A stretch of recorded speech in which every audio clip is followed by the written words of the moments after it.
Udhëheci i divizionit për armë, municion dhe eksploziv në Ministrinë e Punëve të Brendshme, Desan Mustafa, tha se krahasuar me vitin 2005, kur është bërë një ulëmtim, tani rezulton të jetë një numër më i vogël i armëve ilegale në Kosovë. Armët ilegale në Kosovë gjenden rreth 260.000 sipas një ulëmtimi të realizuar në vitin 2015. Në krahasim me një ulëmtim të realizuar në vitin 2005 nga UNDP-ja, tani rezultojnë të jenë një numër rreth 100.000 ose 110.000 armë më pak. Dhe kjo i atribuohet kryesisht hyrjes në fuqi të ligjit për armë, po edhe aksioneve policore që konfiskojnë rreth 1.400-1.500 armë çdo vit. Realisht konsiderojmë që është një numër i madh në krahasim me vendet e tjera ose me vendet e rajonit. Policia e Kosovës nga janari këtij viti deri në qershor ka arritur të sekuestrojë 553 armë ilegale. Për referuar statistikave që ne i kemi, Policia e Kosovës gjatë operacioneve të ndryshme, gjatë vitit të kaluar, respektivisht vitit 2016, ka konfiskuar mbi 1.290 armë të llojeve të ndryshme, ndërsa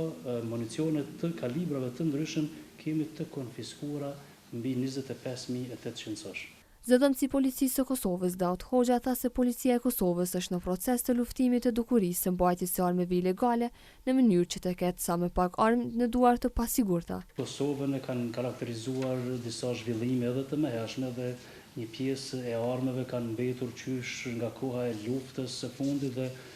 mund t'ju them që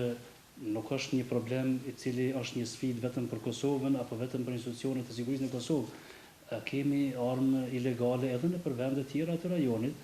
me të cilat po ballafaqohen edhe shtetet tjera në rajon, mirë po mund t'ju them që edhe referuar statistikat që ne i posedojmë, falë angazhimeve të Policisë Kosovës, falë bashkëpunimit edhe me institucione tjera, ne kemi arritur që gradualisht ky numër të reduktohet, qytetarët gradualisht të vëdësohen se armët janë rrezik potencial për ta dhe për jetët e tyre. Hulumtuesi nga Qendra Kosovare për Studime të Sigurisë, Plator Avdiu, thotë se potenciali i përdorimit të armëve ilegale nga ana e qytetarëve paraqet rrezik, por që se sipas tij nuk është rrezik i nivelit të lartë sepse ka një vetëdijsim nga ana e qytetarëve nga rreziku i përdorimit të armëve ilegale. Avdiu thotë se ka forma të ndryshme të cilat mund të dërgojnë tek mënyra e zvogëlimit të numrit të armëve ilegale në duar të qytetarëve. Sipas tij, Qendra për Studime të Sigurisë ka disa rekomandime se si të bëhet kjo. Mënyra e zvogëlimit të armëve ose mënyra që me i bë ato më pak të rrezikshme, ka forma të ndryshme të cilat i kanë aplikuar edhe vendet e tjera. Ka raste kur do thotë ka pas amnisti, për shembull ndoshta janë konfiskuar ose sekuestruar gjitha armë nga institucionet dhe në anën tjetër do thotë janë amnistuar ata që i kanë pas në posedim ato armë. Forma tjetër është që përmenda është që do thotë të bëhet legalizimi, megjithëse me ligjin e ri do thotë ka kushte shumë rigoroze se si duhet të bëhet ajo çështje. Por një për rekomandimeve tona edhe gjatë kohës kur është hartuar ligji, ku kemi marrë pjesë do thotë në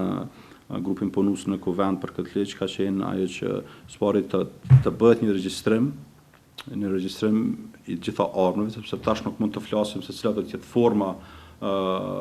e zvogëlimit të armëve përderisa nuk e dim as numrin e saktë. Spari duhet ta dim numrin e saktë të tyre dhe më pas të flasim para se në çfarë forme do të zvogëlohen armët ose në çfarë forme do të ishte rreziku më i ulët në të ardhmen nga përdorimi i tyre. Ndryshe në Kosovë janë rreth 330 persona zyrtarë të cilët kanë armë leje, ndërsa janë rreth 13.000 leje të dhëna për armë gjahu, shenjetarie dhe koleksionimi. Para disa ditësh, institucionet e Kosovës kanë për shkatërimin e disa armëve ilegale që janë konfiskuar nga Policia e Kosovës.